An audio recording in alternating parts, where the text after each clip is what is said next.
They told me he was blind, helpless, and in need of a gentle touch.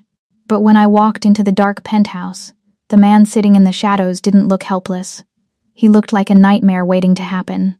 The elevator doors had opened directly into the living space, a sprawling expanse of black marble and floor-to-ceiling glass that overlooked the glittering, jagged skyline of Seoul.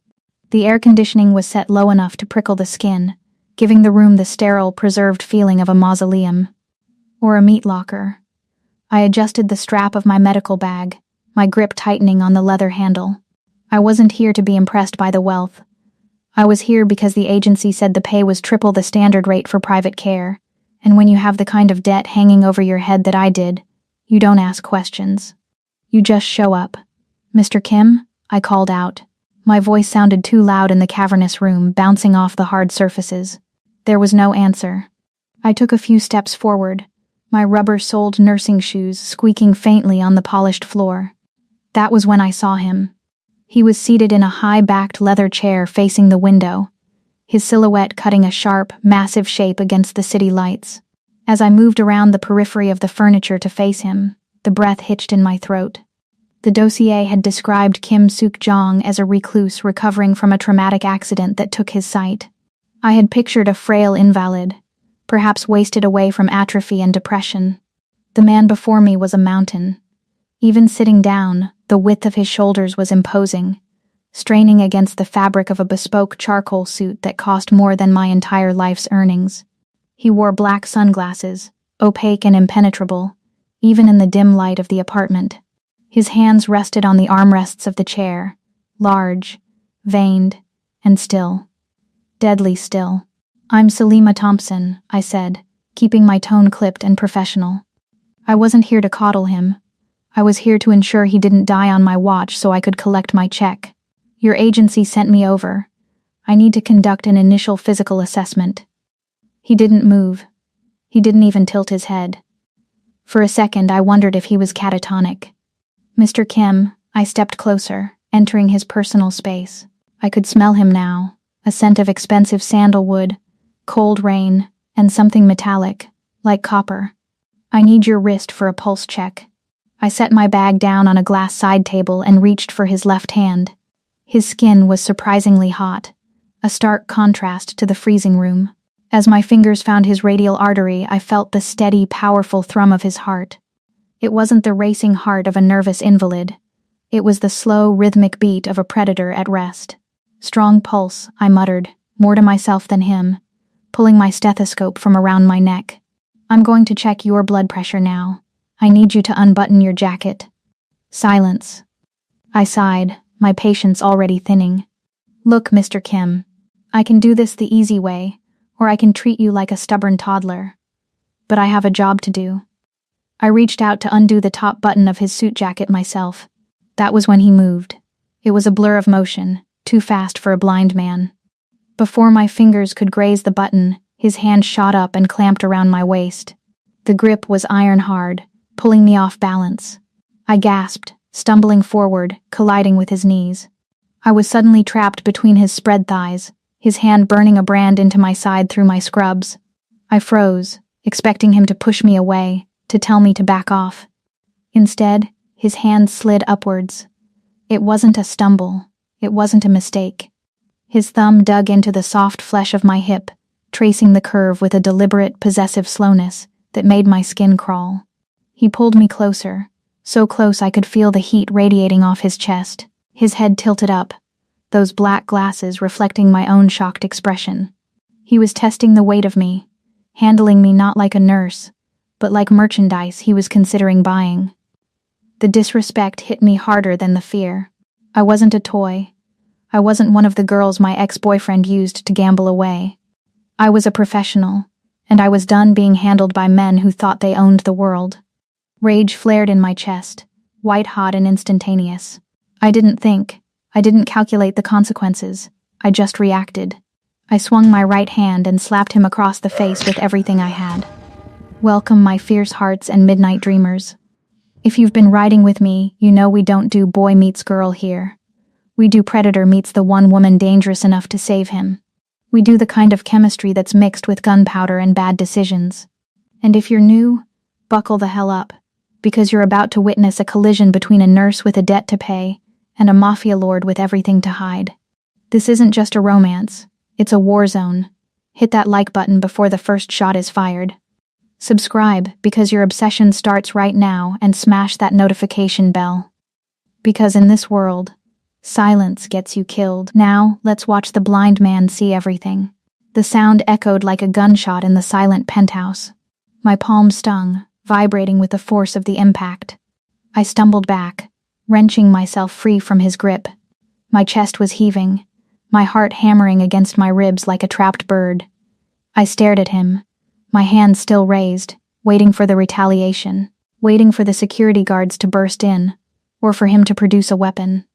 Silence stretched, thick and suffocating. Kim Suk-jong hadn't flinched. His head was turned slightly to the side from the force of the blow. A red mark was already blooming on his high, pale cheekbone, stark against the skin. I braced myself. Run, my instincts screamed. Get to the elevator. Slowly, terrifyingly slowly, he lifted his hand. He didn't reach for me. He reached for his own face. His fingertips grazed the spot where I had hit him. He ran his tongue over his teeth, and then, the corner of his mouth twitched. It wasn't a scowl of anger. It was a dark, amused smirk that sent a shiver straight down my spine. He turned his head back toward me.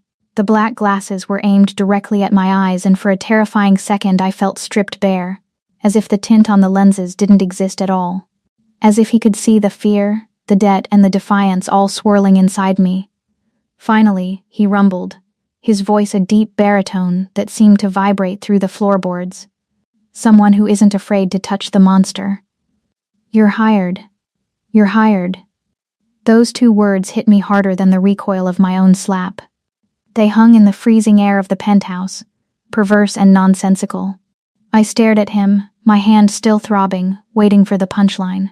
Waiting for the cruelty that always followed when powerful men got bored. But Kim Suk-jong didn't look bored. He looked like a wolf that had just found a rabbit with teeth. You're insane, I whispered. My voice shook, betraying the bravado I'd summoned only seconds ago. I didn't wait for a response. I grabbed my medical bag from the glass side table, my fingers fumbling with the leather strap. Every instinct I had honed over 3 years of dodging debt collectors and abusive ex-boyfriends was screaming at me to run. This wasn't a job. It was a trap. I'm leaving, I announced, turning on my heel.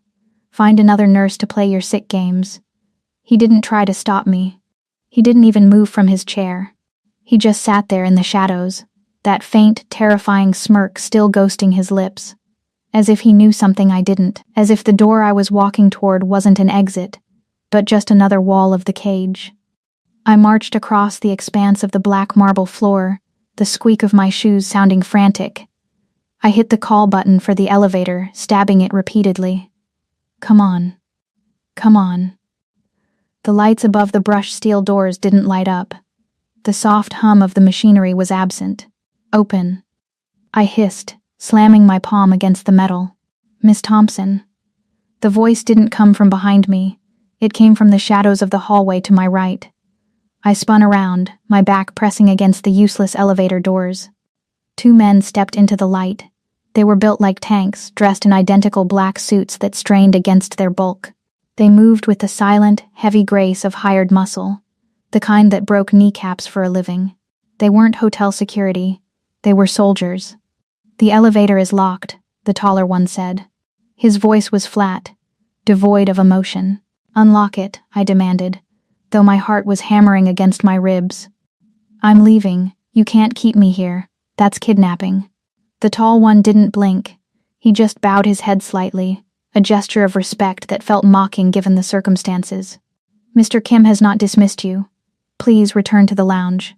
I don't care what, Mr. Kim. Please, he repeated. He took a single step forward. It wasn't aggressive, but the threat was clear. He was a wall. I was a bird. If I tried to push past him, I would break. I looked between them, calculating my odds. 0. I had a roll of gauze and a stethoscope. They had guns. I could see the bulges under their jackets. I let out a sharp, frustrated breath, gripping my bag until my knuckles turned white. Fine. I pushed off the elevator doors and stormed back into the main room. If I couldn't leave, I was going to make Kim Suk-jong regret keeping me. He was no longer in the chair. He was standing by a sleek, backlit bar cart near the floor-to-ceiling windows, his back to me. The city lights of Seoul spilled over him, outlining a physique that was terrifyingly impressive. Standing up, he was even larger than I had realized. He had to be over 6'3", his broad shoulders stretching the fabric of his white dress shirt to its limit. He was pouring a drink. Amber liquid splashed into a crystal glass. He didn't fumble. He didn't feel around for the bottle or the glass. He moved with a fluid precision that made me pause. For a blind man, his spatial awareness was uncanny. "Your dogs won't let me leave," I said, stopping 10 feet away from him. He picked up the glass, swirling the liquid. "My security team is very thorough. They know I require consistent care. I am not your nurse," I snapped. "I quit. I formally resign. Now tell them to unlock the elevator before I call the police." He turned slowly. The dark glasses were still in place, masking his eyes, but his face was set in hard, unyielding lines. He took a sip of the whiskey, the movement drawing my eyes to his throat. That was when I saw it. Just above the crisp white collar of his shirt, creeping up the side of his thick neck, was the edge of a tattoo. It wasn't innocent ink. It was dark, dense, and jagged, the tail of something serpentine. It disappeared under the fabric, hinting at a canvas of violence hidden beneath the expensive suit. "The police," he mused, the word rolling off his tongue like a bad taste. "An interesting choice for a woman in your position, Salima. What is that supposed to mean?" He set the glass down on the bar with a sharp clink. His hand moved to the counter, finding a sleek black tablet. He didn't look at it. He simply picked it up and slid it across the polished surface of the long dining table that separated us. The tablet spun perfectly, slowing down just as it reached the edge closest to me. "Look," he commanded. I hesitated, then stepped forward and looked down at the screen. The blood drained from my face so fast I felt dizzy. It was a financial dossier. My financial dossier. But it wasn't just my student loans or my credit card bills. It was the debt. The crushing, suffocating weight that had been drowning me for 2 years. I looked at the screen. Debtor, Salima Thompson and Foster J. Creditor, Red Tooth Gang. Principal, $350,000. Total outstanding, $500,000. I stared at the numbers, the room spinning. The Red Tooth Gang. The loan sharks my ex-boyfriend Foster had borrowed from before he skipped the country, leaving my name as the guarantor. They had threatened to burn down my mother's house. They had slashed my tires. They were the reason I worked 80 hours a week and slept in a closet-sized apartment. How? I choked out. "How did you get this?" "I bought it," Suk-jong said calmly. He began to walk toward me. His footsteps were heavy, deliberate. He tapped a cane against the floor that I hadn't noticed before, but he didn't seem to rely on it. He used it like a scepter. I looked back at the screen. Across the bottom, stamped in bold green letters, was a single word. Paid. Transfer from Kim Holdings. "You owe the Red Tooth nothing," he said, stopping just a few feet from me. His towering presence sucked the air out of the room. "You owe me. Why?" I whispered, looking up at him. "Why would you do this?" "Because good help is hard to find," he said, his voice dropping to a low rumble that vibrated in my chest. "And I need a nurse who isn't afraid to hit back, someone who has fire." He took another step, invading my personal space. The scent of whiskey and danger was overwhelming. "Here is the reality, Salima. You have a debt of $500,000. You can work it off here, as my live-in nurse. Good pay, room and board, complete safety. Or," he paused, tilting his head as if listening to a distant sound, "I can transfer the debt back to the Red Tooth Gang. I hear they've been looking for you. Something about a missing payment deadline next week?" The threat hung in the air, heavy and suffocating. It wasn't a choice. It was an ultimatum wrapped in silk. He had bought my life. I had walked into this penthouse a free woman with a heavy burden, and now I was a slave to a billionaire with tattoos on his neck and ice in his veins. I looked at the tablet, then up at his impenetrable sunglasses. I hated him. I hated the arrogance, the manipulation, the power he held so effortlessly. But I also knew what the Red Tooth Gang did to people who didn't pay. I was trapped. Not by bars, but by a golden cage of his making. "What are the hours?" I asked, my voice cold, admitting defeat without showing fear. Sukjong smirked, the expression revealing a glimpse of sharp white teeth. 24/7, he said. "You belong to me now, Salima. Welcome home." 3 days in the penthouse felt like 3 years in a sensory deprivation tank. The silence here wasn't peaceful. It was heavy. It was a physical weight that pressed against your eardrums, broken only by the hum of the high-end refrigerator and the rhythmic tapping of Kim Suk-jong's cane whenever he decided to prowl. And he did prowl. He wasn't the bedridden invalid I had expected. He moved through the apartment with an eerie, quiet confidence, his hand trailing along the furniture, memorizing the space. But mostly, he sat.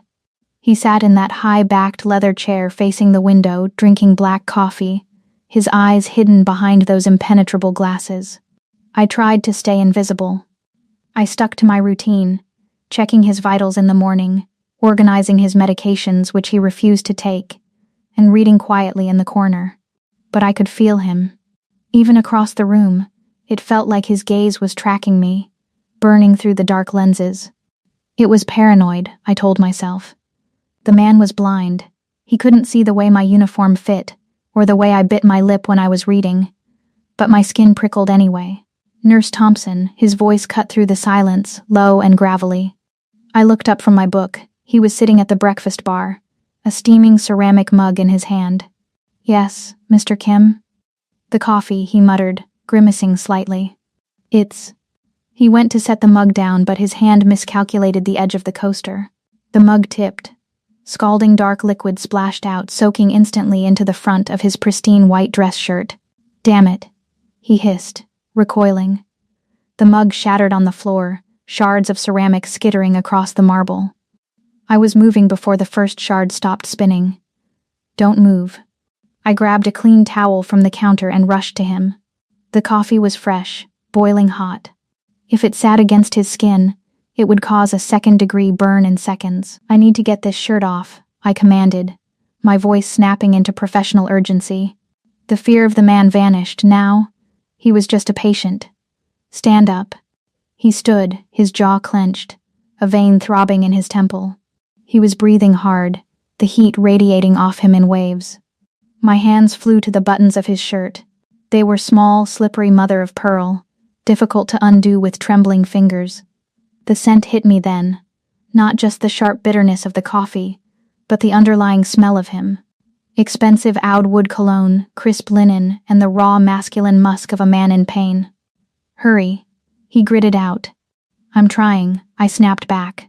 I popped the last button and shoved the wet fabric aside, peeling it off his broad shoulders. "Let me see the skin." The shirt slid down his arms, pooling at his elbows. My breath caught in my throat with an audible hitch. I had expected burns. I had expected red, angry skin. And I saw that, a patch of pink irritation spreading across his solar plexus. But I didn't see it immediately. I couldn't look away from the ink. Kim Suk-jong wasn't just built like a fighter. He was painted like a warlord. His chest was a mural of violence. A massive, intricate tattoo in the traditional Korean style dominated his torso. It was a dragon, or perhaps a demon, rendered in heavy black ink that looked centuries old. The creature's scales wrapped around his thick pectorals, its claws digging into the muscle near his collarbone, its open, roaring mouth centered over his sternum. The tail coiled down his ripped abdomen, disappearing into the waistband of his trousers. It was terrifying. It was mesmerizing. This wasn't the art of a billionaire investor. This was the mark of the underworld, the viper of soul. The stories I'd heard about the Mafia clans, the brutality, the codes of honor, the blood, were suddenly staring me in the face, etched into the skin of the man I was supposed to be nursing. "Nurse?" His voice was a low warning. I snapped back to reality. The burn," I stammered, my professionalism wavering for the first time. "It looks superficial. First degree mostly. The shirt took the brunt of it." I turned to my medical kit on the counter, my heart hammering against my ribs. "Just do the job, Salima. Clean the wound. Don't ask about the dragon." I grabbed a tube of cooling aloe gel and a sterile gauze pad. "This is going to be cold," I warned, stepping back into his personal space. He stood like a statue, his chest heaving slightly. Being this close to him while he was half naked felt illicit. The heat of his body was overwhelming. I squeezed the gel onto my fingers and touched his skin. His muscles twitched under my touch, hard as granite. I worked the gel into the reddened area on his chest, my fingers gliding over the raised ridges of the tattoo ink. The contrast between the smooth skin and the rough scar tissue of the ink was jarring. "I need to check the side," I murmured, moving to check if the liquid had run down his ribs. "Lift your left arm, please." I reached for another gauze pad with my right hand, aiming for his left side. And then it happened.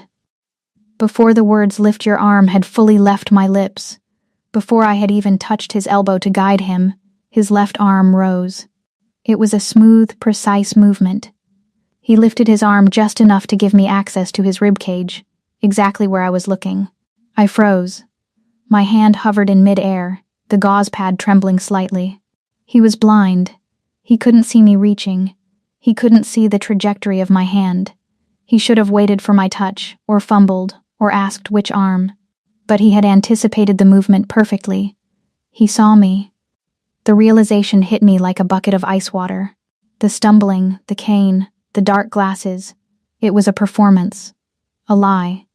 My eyes snapped up to his face. He was still staring straight ahead, his expression blank. But then, as if realizing his mistake a split second too late, he let out a low groan and shifted his weight, turning the arm lift into a stretch of pain. "It burns," he rasped, tilting his head back. "Is it done?" It was a good recovery. Seamless, almost. But I had seen it. I was a nurse. I watched bodies for a living. I knew the difference between a reflex and a calculated action. He wasn't blind, which meant for the last 3 days he had watched me. He had watched me bend over to pick up things. He had watched me change out of my scrubs in the hallway mirror when I thought I was alone. A shiver of pure, cold fear violently clashed with the heat radiating from him. Who was this man? And why was he pretending to be helpless? "Almost done," I whispered. My voice sounded steady, but inside I was screaming. I finished applying the gauze, taping it down with quick, efficient movements. I needed to get away from him. I needed distance. I stepped back, putting the island counter between us. "You should let that air dry. Don't put the shirt back on yet." He didn't move to cover himself. He stood there, half naked, the dragon on his chest seeming to breathe with him. He turned his head slowly, tracking me. He knew that I knew. I could feel it in the air, a tension so thick it tasted like metal. He reached out, his hand finding the edge of the counter with practiced ease, and leaned forward. "You're very quiet, Salima," he said softly. The use of my first name sounded like a caress. "Do I scare you?" I looked at the tattoos. I looked at the black glasses that hid the eyes I now knew were watching every breath I took. I gathered my courage, wrapping it around me like armor. "Your tattoos don't scare me, Mr. Kim," I said, meeting the black lenses head-on. "Your silence does." He paused. The corner of his mouth ticked up. "Good," he whispered. "Fear keeps you sharp. Knowledge is power. But, in my case, knowledge was a loaded gun, and I was looking down the barrel. I spent the rest of the afternoon in a state of hyper-awareness. Every time Kim Suk-jong moved, every time he reached for his water glass, every time he tilted his head, I analyzed it. The illusion was perfect. Almost. But I had seen the crack in the mask. I had seen the arm lift. He wasn't blind. He was a liar. And he was watching me. By 8 p.m., the anger had calcified into a cold, reckless determination. If he wanted to play pretend, fine. But I was done being the audience. I was going to force him off the stage. I found him in the living room. The lights were dimmed to a moody, cinematic low. He was kicked back on the leather sofa, one leg crossed over the other, headphones covering his ears. A heavy history book lay open on his lap, Braille, ostensibly, but his fingers weren't moving across the page. I stood in the archway for a moment, just watching him. He looked peaceful, almost human. But I knew better. I knew there was a dragon inked beneath that black cashmere sweater. And I knew there were eyes watching me from behind those dark lenses. Let's see how much you can really see, Mr. Kim. I walked into the room, my footsteps deliberate but soft. I didn't announce myself immediately. Instead, I walked directly into his line of sight. Or what would be his line of sight if he weren't blind. I stopped right in front of the floor-to-ceiling window, where the city lights created a backlit halo around me. Mr. Kim, I said, my voice pitched slightly lower than my usual professional tone. He didn't jump. He reached up and slid the headphones off, letting them rest around his neck. Nurse Thompson, is it time for my evening torture? Or just more pills? Just checking the schedule for tomorrow, I lied smoothly. Dr. Park wants to increase your physical therapy. I held a clipboard, but I didn't look at it. I looked at him. I'm feeling a little warm, I murmured. Is the thermostat working? I set the clipboard down on the coffee table, bending at the waist just enough to be provocative, but professional enough to have plausible deniability. I saw his head tilt. Just a fraction. A microscopic adjustment to get a better angle. I straightened up and reached for the top button of my uniform cardigan. It's stifling in here, I sighed. I undid the first button, then the second. I watched his hands. They were resting on his knees, relaxed. But as the cardigan fell open, revealing the tighter scrub top underneath that clung to my curves, his index finger twitched. I shrugged the cardigan off my shoulders, letting it slide down my arms slowly. I wasn't stripping, I was just making myself comfortable. But to a man who wasn't supposed to be seeing anything, the act of a woman undressing, even partially, should have meant nothing. It didn't mean nothing. I saw his throat work. A heavy, dry swallow. His Adam's apple bobbed. Got you. My heart began to race. A mix of adrenaline and something darker, sharper. I tossed the cardigan onto the chair next to him and took a step closer. I was invading his personal space now. I was close enough to smell the whiskey on his breath and the expensive leather of the couch. I reached up to adjust my ponytail, lifting my arms high. The movement pulled my scrub top up slightly, exposing a sliver of skin at my waist, right where his hand had touched me on that first day. Are you listening, Mr. Kim? I asked softly, dropping my hands but staying close. Or are you distracted? His jaw clenched so hard I thought he might crack a tooth. The veins in his hands stood out as his grip on his knees turned into a white-knuckled vice. He was fighting it. He was fighting the urge to look, the urge to react, the urge to break the charade. I took one more step. I was standing directly between his knees now. If he were blind, I would be a hazard. Since he wasn't, I was a challenge. You look tense, I whispered, leaning down. My face was inches from his. I could see my own reflection in his black glasses. Do you need me to check your pulse again? That was the breaking point. The snap was instantaneous. He didn't speak. He moved. His hand shot out, wrapping around my wrist with bruising force. He didn't fumble. He didn't search. He grabbed me with the precision of a striking cobra. Ah! I gasped as he yanked me downward. I lost my footing. The world tilted, and suddenly I wasn't standing anymore. I was sprawled across his lap, his hard thighs beneath me, his chest a solid wall against my side. It wasn't a romantic embrace. It was a capture. His other arm came around my waist, locking me in place like a steel band. I was trapped against him, my face inches from his neck. I could feel the heat of him, the rapid thundering beat of his heart against my ribs. It was hammering just as fast as mine. I looked up, breathless, expecting him to rip the glasses off, expecting the confession. He didn't remove them. He kept his face turned slightly away, maintaining the ruse even now, even with me in his arms. But his grip told me everything. He leaned in, his lips brushing the shell of my ear. His breath was hot, sending a shiver racing down my spine that had nothing to do with fear and everything to do with the electric, dangerous chemistry crackling between us.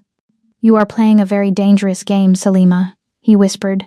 His voice was a low growl, vibrating through my entire body. Be careful what you wish for. You might find that the monster bites back. I froze, my breath catching. I'm not afraid of you, I managed to whisper back, though my voice trembled. You should be, he murmured. his hand sliding up my back, dangerously close to a caress. Because if I weren't a blind man, I would see exactly what you're trying to do. And I wouldn't stop at just holding you. The air in the room seemed to vanish. The tension was a physical thing, a tightened wire ready to snap and cut us both. I wanted him to kiss me. I wanted to slap him again. I didn't know which impulse was stronger. The sound was jarring, intrusive. Suk-yong stiffened. The moment shattered like glass. He released me abruptly, almost pushing me off his lap. I scrambled to my feet, smoothing my scrubs, my face burning with humiliation and adrenaline. He reached into his pocket and pulled out a phone.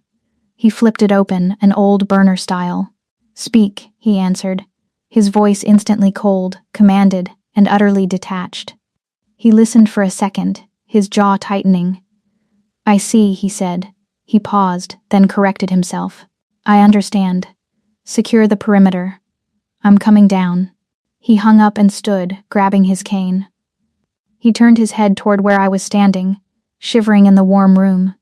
"Go to your room, Nurse Thompson," he ordered. The playfulness, the heat, the danger, it was all gone, replaced by the cold, ruthless mask of the boss. "Lock the door. Do not come out until morning." "What's happening?" I asked. "Something you don't want to see," he said darkly.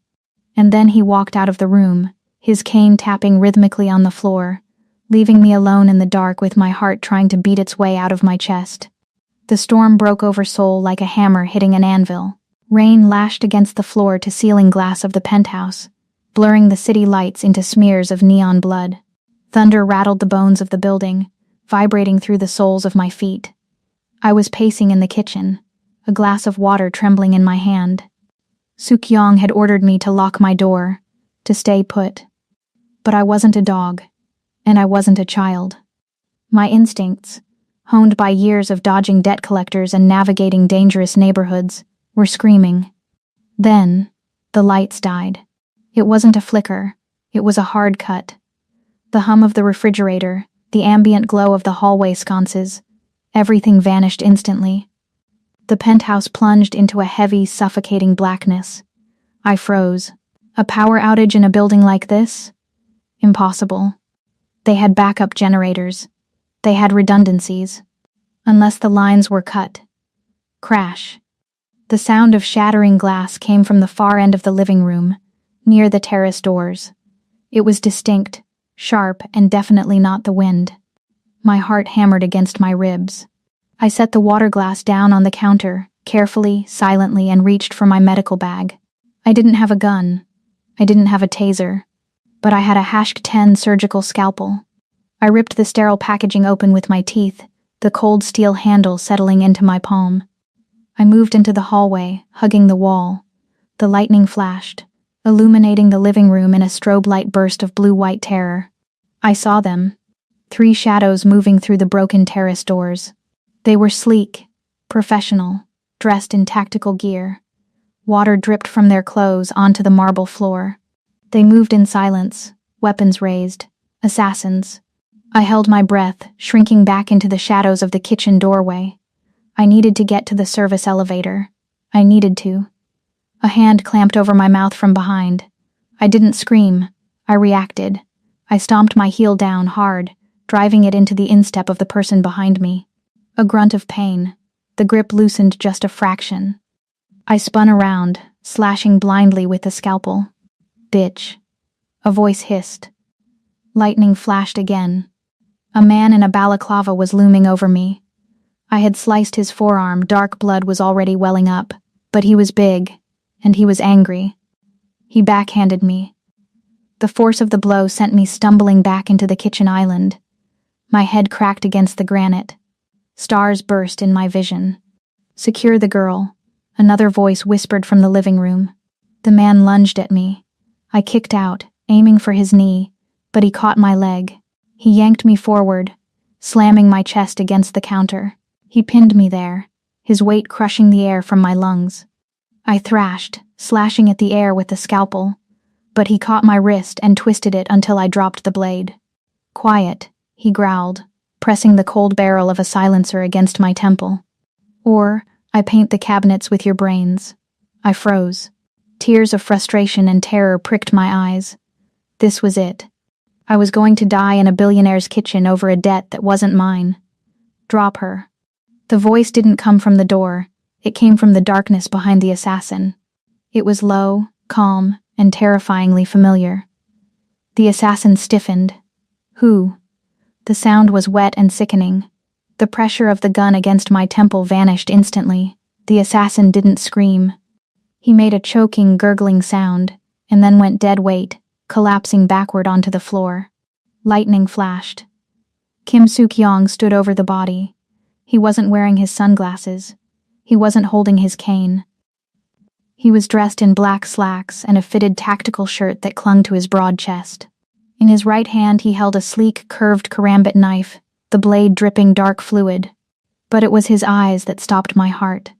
They weren't milky. They weren't wandering. They were sharp, predatory, and focused with laser-like intensity on the doorway behind me. He looked like a demon rising from the pit of hell. Move, he commanded. There was no stutter, no hesitation. He grabbed my arm, not searching for it, but snatching it from the air, and pulled me behind a thick marble pillar just as two silenced shots chipped the stone where my head had been a second ago. Stay down, he hissed, pressing me into the cover. Do not make a sound. You can see, I whispered, the shock almost overriding the fear. You can see everything. He didn't look at me. He was scanning the darkness, tracking the movement of the other two intruders. We'll discuss my medical history later, Salima. Right now, try not to die. He moved away from the pillar.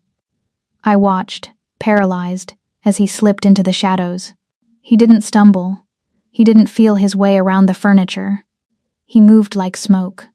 Another flash of lightning lit up the room. I saw one of the intruders creeping near the sofa. He never saw Suk-yong coming. Suk-yong vaulted over the back of the couch, silent as a cat. He landed behind the man, wrapped one massive arm around his throat, and twisted. A sharp crack echoed through the room. The body dropped. The third intruder panicked. He's here. The Viper is. Suk-yong didn't let him finish. He picked up a heavy crystal decanter from the side table and hurled it across the room with terrifying accuracy. It smashed into the gunman's face, sending him reeling backward. Before the man could recover, Suk-yong was on him. It was a blur of violence, efficient, brutal, and completely soundless. A punch to the throat, a knee to the ribs, and then silence. The room fell still again, save for the heavy drumming of the rain and the rolling thunder.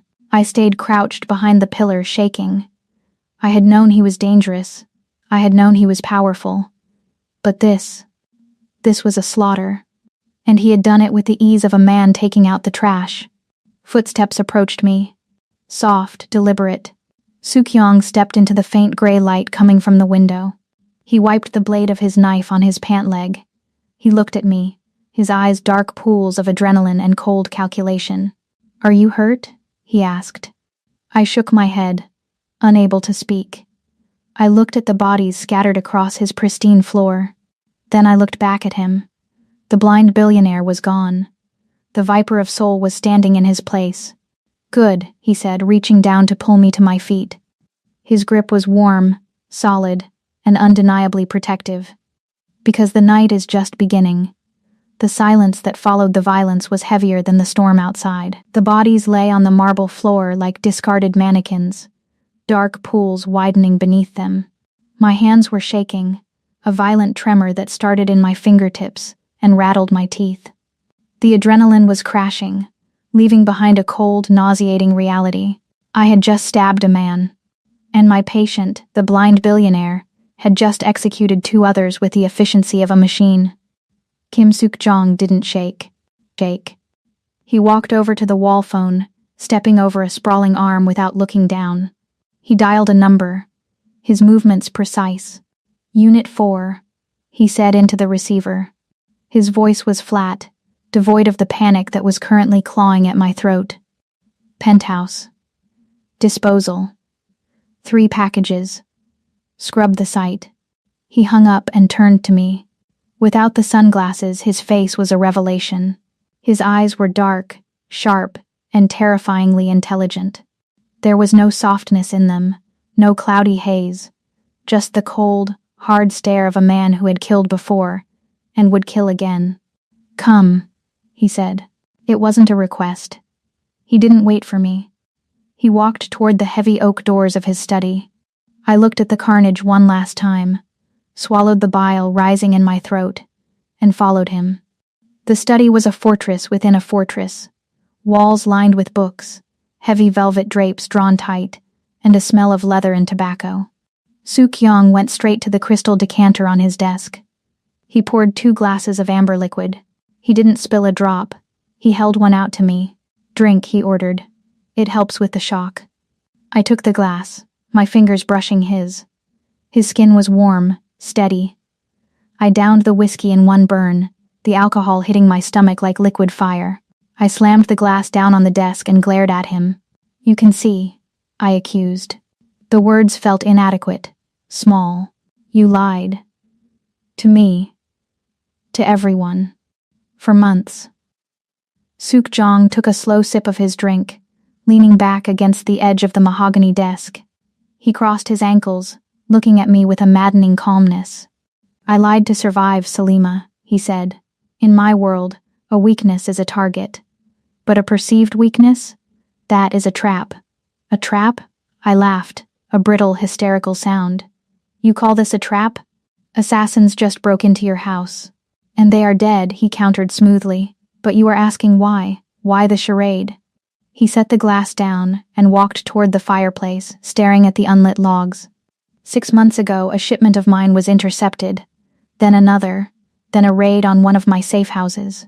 The police were always one step ahead. The rival clans knew my moves before I made them. I have a mole, Salima, someone in my inner circle, someone who sits at my table and eats my food. He turned back to me, his eyes narrowing.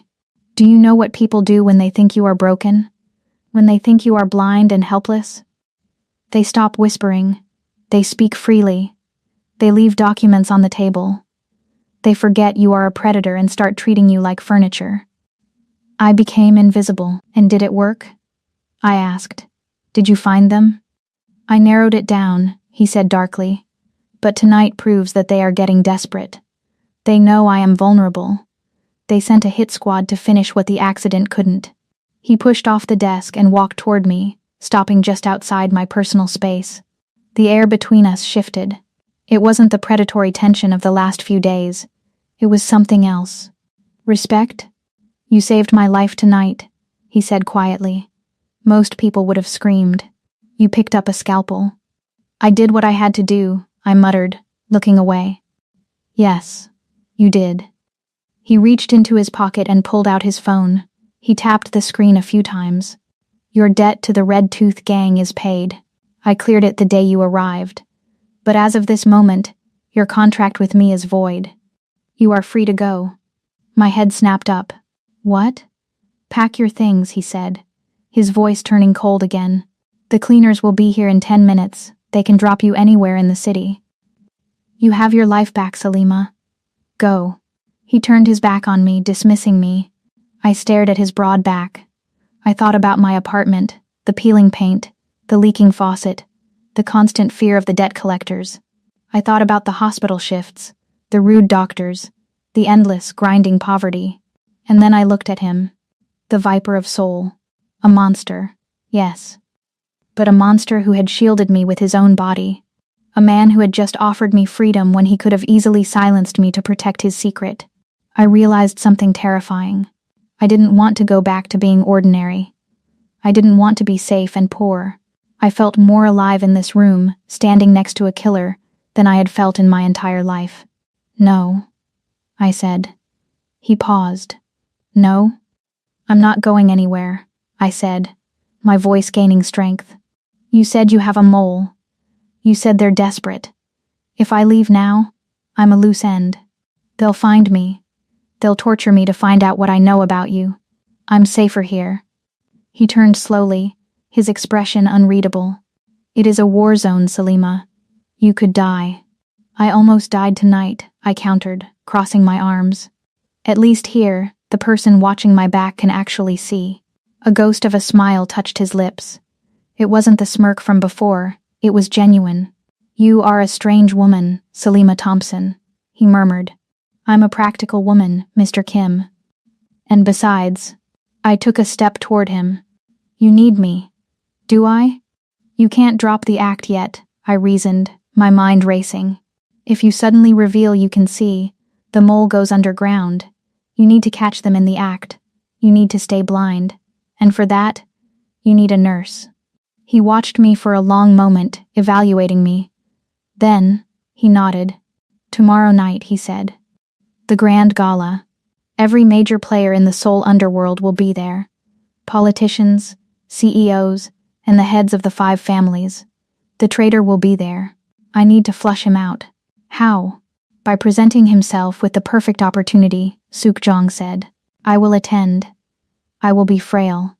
I will be recovering from the trauma of tonight's break-in. And you?"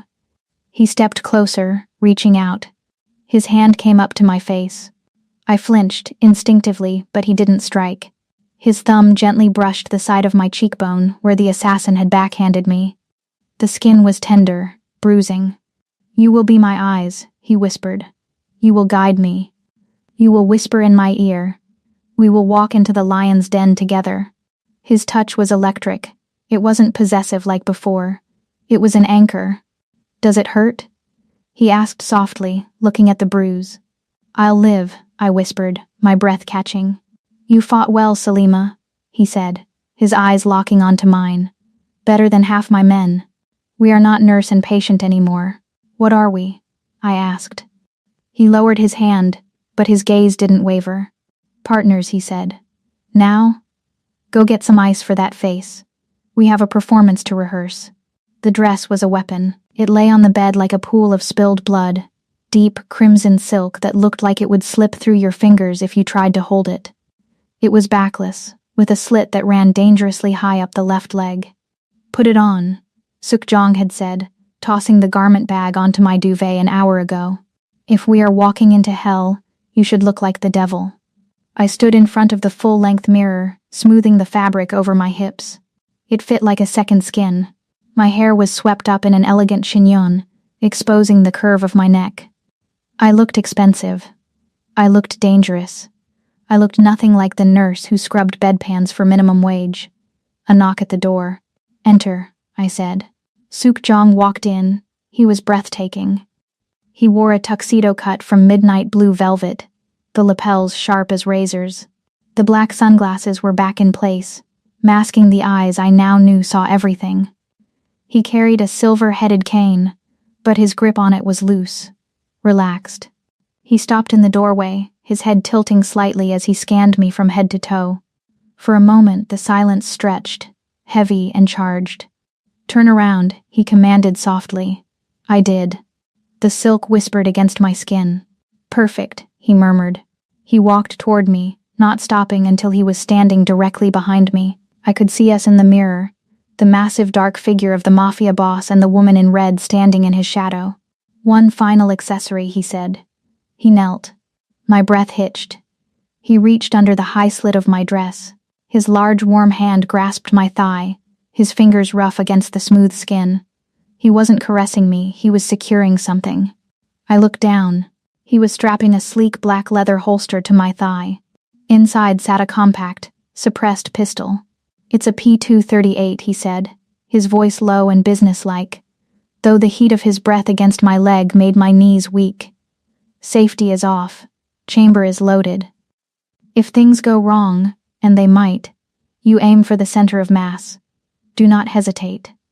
He stood up, his hand lingering on my hip for a fraction of a second before pulling away. "Tonight, you are not just a nurse, Selima," he said, meeting my gaze in the mirror. "Tonight, you are lethal." The grand gala was held at the Lotte Signal, floating 79 floors above the city. It was a shark tank filled with champagne. As the elevator doors opened, the noise hit us, a wall of chatter, clinking crystal, and the frantic pop-pop-pop of camera flashes. "Stay close," Suk-jong whispered, his hand finding the small of my back. "Be my eyes." "Always," I whispered back. We stepped out. The crowd parted like the Red Sea. They saw the blind billionaire, the fallen king, the wounded animal. They stared with a mix of pity and predatory hunger. I guided him, my hand tucked firmly in the crook of his arm. To the world, I was the devoted caregiver helping her invalid employer. In reality, I was his radar. 3:00, I murmured, my lips barely moving, leaning in as if sharing a joke. Senator Park. He's talking to the construction magnate. He looks nervous, checking his watch. Good, Suk-yong replied, staring blankly ahead, tapping his cane. Keep moving. 9:00, I continued. 2 men in security uniforms. They aren't hotel staff, their shoes are wrong. Tactical boots. Noted. Avoid the west exit. We moved through the ballroom, a perfectly synchronized unit. Every squeeze of his arm, every tilt of my head conveyed information. We were dancing a tango of espionage in the middle of a ballroom. Ah, the Viper of Soul has descended from his mountain. The voice was oily, loud, and dripping with false joviality. A man blocked our path. He was short, round, and sweating profusely in a tuxedo that was too tight. His smile didn't reach his eyes that were beady and darting. Director Choi. The snake. Director Choi, Suk-yong said, bowing his head slightly. It has been too long. I didn't know you would be attending. I wouldn't miss it. Choi laughed, clapping Suk-jong on the shoulder a little too hard. We were all so worried when we heard about the trouble at your penthouse last night. A break-in? In this economy? I froze. The break-in hadn't been on the news. We had scrubbed it. Suk-jong didn't flinch. He squeezed my hand against his arm. Hard. Steady. Bad luck, Suk-jong said smoothly. Just some amateurs looking for jewelry. My security team handled it. Of course. Choi sneered. He turned his gaze to me. His eyes raked over my body, lingering on the slit of my dress, right where the gun was hidden. And this must be the famous nurse. You have upgraded your staff, Suk-jong. She is stunning. He reached out and took my free hand, bringing it to his damp lips. His skin felt clammy. You must be very brave, my dear, Choi whispered, his eyes locking onto mine. To work for a man with so many complications. I hope you are getting paid well for the risk. The threat was subtle, but it was there. I know who you are. I know you're in danger. I pulled my hand back, keeping my expression polite but cold. Mr. Kim is an excellent employer, director. I have no complaints. Loyalty, Choitsk. So rare these days, and so expensive. He looked back at Suk-jong. We have business to discuss, my old friend. The merger. I have reserved the orchid room. Shall we? This was it. The trap. Suk-yong smiled, a small, helpless smile that didn't match the lethal tension radiating from his body. Lead the way, Choi, he said. I am in your hands. As we followed Choi toward the private corridor, the noise of the party faded. The air grew colder. He knows, I whispered, my voice barely audible. He suspects. Suk-jong corrected, his voice a ghost of sound. He is fishing. But he made a mistake. What? He mentioned the break-in, Suk-jong said. Only the person who sent the cleaners would know about that. He squeezed my arm again. We are going into the box, Salima. When the door closes, the acting stops. Are you ready? I felt the cold steel of the gun against my thigh. I looked at the man beside me, the man who walked into darkness with his head held high. I'm with you, I whispered. Then let's go, he said. Time to show the snake who really owns the garden. We stepped through the double doors of the orchid room. The trap was sprung. The orchid room was a mausoleum of velvet and gold. As the heavy double doors clicked shut behind us, the noise of the gala was severed instantly. The silence that replaced it wasn't peaceful. It was suffocating.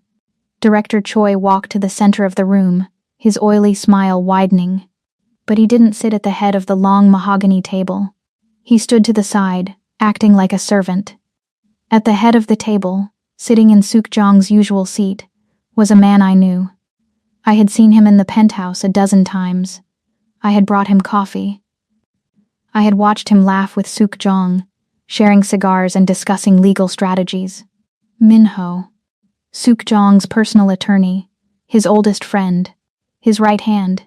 He was pouring himself a glass of vintage scotch, Sukjong's private reserve. "You're late, Sukjong," Minho said, not bothering to look up as he swirled the amber liquid. "But then again, it takes longer to navigate the world when you're stumbling around in the dark, doesn't it?" I felt Sukjong stiffen beside me. It wasn't fear. It was a rigid, terrible shock. The kind of betrayal that doesn't just stab you in the back, it twists the knife. "Min," Sukjong said. His voice was a low rumble, dangerously calm. I didn't think the rot went this deep. Minho took a sip, then looked up. He smiled, a cold, calculated expression that made my skin crawl. "The rot is necessary, brother. You've grown soft. You let the Viper legend do the work while you played recluse. And now?" He gestured vaguely at me. "Now you let a nurse distract you." "She is not a distraction," Sukyong said. "She is a liability," Minho corrected. "Director Choi, if you please." Choi snapped his fingers. From the shadows of the room's corners, 4 men materialized. They weren't hotel security. They were mercenaries, heavily armed. Sukyong didn't move. He did something far more terrifying. He reached up and slowly removed his black sunglasses. He folded them and placed them into his breast pocket. Then, he opened his eyes, dark, burning, and fully focused on Minho. Minho flinched. The glass in his hand rattled against the table. "So," he whispered, "it was true. You can see." "I see everything, Min," Sukjong growled. "I see a coward sitting in a king's chair. Kill him." Minho screeched, losing his composure. "Now, Salima," Sukjong roared. I didn't hesitate. My hand flew to the slit in my dress, fingers closing around the grip of the P238. I drew the weapon, the metal cool against my palm. But they were ready. I heard the crack of electricity before I felt it. A taser probe hit me squarely in the shoulder. A voltage of pure agony ripped through my nervous system. My muscles locked up instantly. My hand spasmed, and the gun clattered uselessly to the floor. "Salima," Sukjong shouted, turning toward me. That split second of distraction was all they needed. 2 guards slammed into him from behind, wielding batons. Sukyong took a blow to the kidneys that would have dropped a normal man, but he just grunted, spinning around to backhand one attacker into the wall. He was a whirlwind of violence, but he was fighting to get to me, not to save himself. "Stop," Choi yelled. I was hauled up from the floor, my limbs feeling like jelly. I gasped for air, smoke rising from the hole in my dress where the probe had hit. Cold metal pressed against my temple. "One more step, Viper, and she dies." Choi screamed, jamming the barrel of his gun into my skull. Sukjong froze. He was mid-swing, his fist raised to crush a guard's windpipe. He stopped dead. His chest was heaving, his tuxedo jacket torn, his knuckles bloody. He looked at me. For the first time since I'd met him, I saw terror in his eyes. It wasn't fear of death. It was fear of my death. The monster who had slaughtered assassins in his kitchen without blinking was suddenly paralyzed. "Drop it," Choi sneered. "Drop the cane. Drop the attitude. Get on your knees, or I paint the wall with her pretty face." "Don't," I rasped, my voice weak.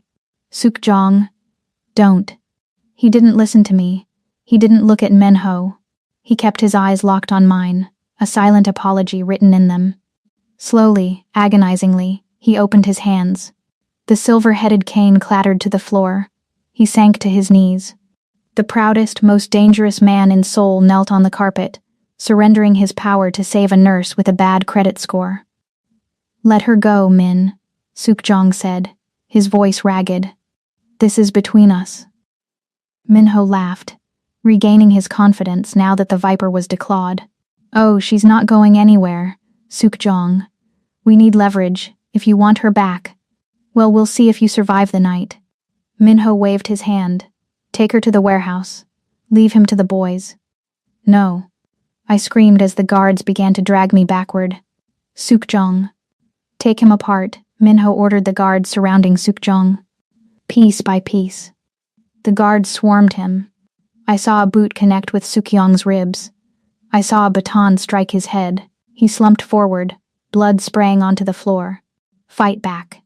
I screamed, kicking and thrashing against the men holding me. Fight them. They dragged me toward the service exit at the back of the room, my vision blurred with tears. I watched as Sukyong, on his knees, took another blow.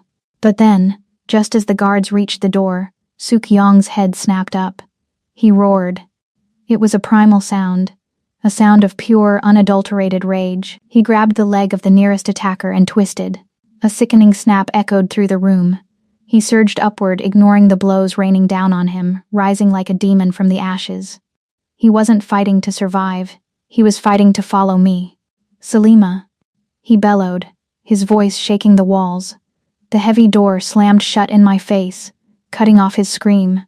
I was alone in the corridor with the monsters.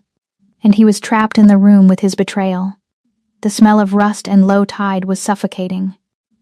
I was zip-tied to a steel chair in the center of a cavernous, abandoned warehouse.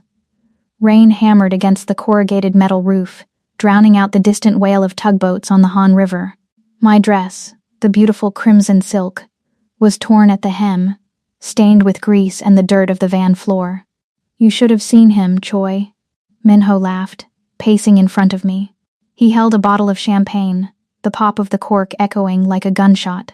The great viper of soul, crawling on the carpet like a dog. It was pathetic. Director Choi chuckled nervously, wiping sweat from his forehead. Are you sure he's dead? The guards said he fought like a demon. He was unarmed and outnumbered 10-1, Minho scoffed, taking a swig straight from the bottle. He's meat. By morning, Kim Holdings will be ours. And this one. He pointed the bottle at me, champagne spilling onto the concrete. She'll fetch a high price on the international market. A nurse who served the viper? Very exotic. I didn't answer. I didn't give him the satisfaction of seeing me cry. Instead, I focused on my hands behind my back.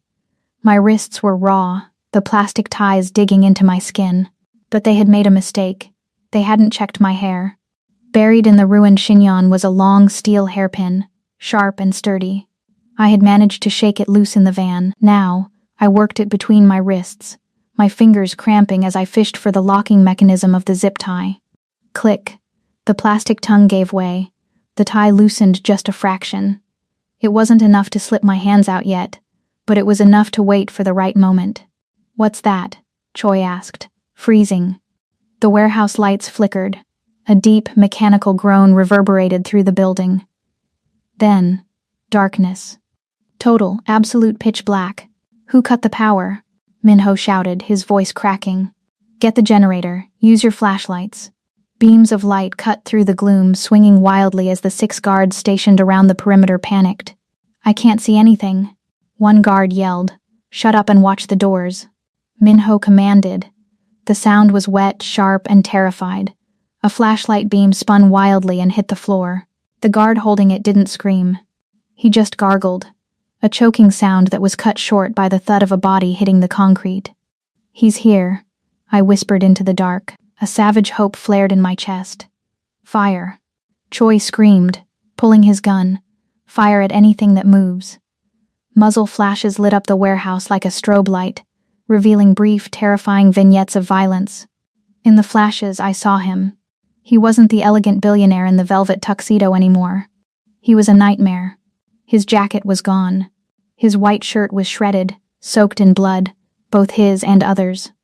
He moved through the hail of bullets with a fluid, terrifying grace, ducking and weaving as if he could sense the trajectory of every round. In his right hand, he held the silver-headed cane, but the wood sheath was gone. A long, gleaming steel blade extended from the handle, a sword cane. He lunged at the nearest guard. The blade flashed.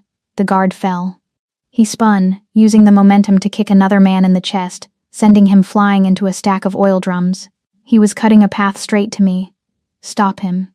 Minho shrieked, backing away. Kill him. But they couldn't stop him. He was the darkness. He was the storm. A guard charged him with a knife. Suk-jong didn't even slow down. He parried the strike with his left forearm, ignoring the slash that opened up his skin, and drove the sword cane through the man's shoulder. He was 10 feet away now.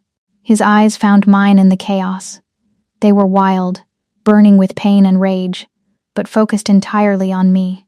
Minho realized he was out of soldiers. Panic finally overtook his arrogance. He lunged at me, grabbing my hair and yanking my head back. He pressed the jagged edge of the broken champagne bottle to my throat. "Stop," Minho screamed. One step and I opened her throat. Sukjong froze. He stood amidst the bodies of his enemies, chest heaving, blood dripping from his sword and his fingertips. He was 5 feet away. Too far to strike before Minho cut me. "Drop the sword, Sukjong," Minho panted, his breath smelling of expensive alcohol and fear. "You lose. You always lose." Sukjong's eyes narrowed. He didn't drop the sword. He looked at me. He didn't signal. He didn't speak. But I knew. Now. I didn't wait to be saved. I ripped my hands apart with all my strength. The loosened zip tie snapped. Minho gasped, surprised by the movement. I didn't try to run. I drove my right elbow back, slamming it into Minho's gut. As he doubled over, gasping, I stomped my heel down onto his instep, the same move I'd used in the kitchen, but fueled by weeks of terror and rage. "Bitch," he howled, his grip on the bottle loosening. That was all the opening Sukjong needed. He didn't lunge. He threw. The sword cane left his hand, flying through the air like a silver javelin. It took Minho in the shoulder, pinning him to the wooden crate behind him. He screamed, dropping the bottle, pinned like a butterfly to a board. Sukjong was on him in a heartbeat. He didn't pull the sword out. He grabbed Minho by the lapels of his suit and headbutted him. Crack. Then again. Crack. Minho slumped, unconscious and bleeding, pinned to the crate. The warehouse fell silent, save for the rain. Sukjong turned slowly. He looked at Director Choi, who was cowering in the corner, his gun lying on the floor, his hands raised in surrender. "Leave," Sukjong growled. His voice was a ruin, hoarse and wet. "Tell the others what you saw. Tell them the Viper is awake." Choi scrambled backward, tripping over his own feet, and ran into the night. Sukjong stood there for a second longer, swaying. Then, the adrenaline abandoned him. His knees buckled. "Sukjong." I ran to him, catching him just as he collapsed. He was heavy, dead weight against me. We sank to the concrete floor together. My hands hovered over him, terrified to touch him. There was so much blood. His shirt was in ribbons. A deep gash ran across his ribs, another on his arm. His face was swollen from the beating at the gala. "Hey," he rasped, his eyes fluttering open. He looked up at me, his vision seemingly swimming. You got out of the ties." "I told you," I choked out, tears finally spilling over, mixing with the grime on my face. "I'm not helpless." He tried to smile, but it turned into a grimace of pain. He reached up, his bloody hand trembling as he touched my cheek. "I know," he whispered. That's why I came back. I couldn't let my partner have all the fun." "You idiot," I sobbed, pressing my hand over the wound on his ribs to staunch the bleeding. "You absolute idiot. You could have died." "I see you, Salima," he murmured, his eyes drifting shut, his voice barely a breath. "Even in the dark. I see you." His hand slipped from my cheek. His head lolled back against my shoulder. "Sukjong?" I shook him gently. "Stay with me. Don't you dare close your eyes. Sukjong." I fumbled for his wrist, finding a pulse. It was weak, thready, but there. I looked around the empty warehouse, the bodies of our enemies scattered in the shadows. We had won. But as I held the broken body of the man who had bought my life, I realized the war wasn't over. It was just starting. "I've got you," I whispered into his hair, pulling him tighter against me. "I've got you." The news anchor's voice drifted from the wall-mounted screen, polished and oblivious. Reports confirm that Kim Holdings CEO, Kim Suk-jong, has made a miraculous recovery following experimental ocular surgery in Zurich. Stock prices have surged. I muted the screen with a flick of the remote. The penthouse was unrecognizable. The heavy blackout drapes were gone, replaced by sheer linen that let the winter sun flood the room. It didn't smell like antiseptic and stale air anymore. It smelled of fresh espresso, expensive leather, and the Joe Malone candle burning on the heavy oak desk. "Sweetheart," Mr. Kang sneered, waving his hand at me without looking away from Sukjong. "Could you fetch us some more water? The men are discussing logistics." I didn't move from my seat at the opposite end of the conference table. I crossed my legs, smoothing the fabric of my tailored cream trousers. Suk-yong didn't speak. He sat back in his chair, his hands clasped over his stomach. He wasn't wearing his sunglasses. His eyes, sharp and predatory, flicked to me. He smiled, a small, dangerous thing. "I think you're confused, Mr. Kang," I said softly. Kang blinked, looking at me with irritation. "Excuse me?" "You're discussing the Incheon shipping route," I continued, picking up a file folder. "But you forgot to mention the 15% skim you've been taking off the top to pay for your mistress's condo in Gangnam. Unit 402, right?" The color drained from Kang's face so fast he looked like a corpse. How do you... "I manage the intelligence network now, Mr. Kang," I said, closing the folder with a sharp snap. "You have 24 hours to return the funds. If you don't, I send the file to your wife. And the receipts to the police." Kang stood up, his chair scraping violently against the floor. He looked at Suk-yong for help, but saw only a wolf looking at its mate with terrifying pride. "Get out," Suk-yong whispered. Kang fled. The door clicked shut, and the silence returned, warm and victorious. Suk-yong stood and walked toward me. He looked healthier now, though the scar on his temple from the warehouse fight was still a faint white line against his skin. He stopped in front of me, reaching into his pocket. He pulled out a velvet box. Inside sat a diamond as black as the glasses he used to wear, set in platinum. He was trembling, Suk-jong murmured, pulling me to my feet. "You terrified him." "He was sloppy," I replied, resting my hands on his chest, feeling the steady beat of his heart. He slid the ring onto my finger. It fit perfectly. He didn't ask a question. He didn't need to. "You own the night, Salima," he whispered, pressing his forehead against mine. "Now own the city with me." I turned my head, looking out the floor-to-ceiling windows. Below us, Seoul glittered in the winter cold, a sprawling kingdom of light and shadow. They told me he was a monster. They were right, but they forgot to mention that monsters make the best kings. This is the best storyline I've heard by far. Finally, an intelligent, calm, calculated black woman.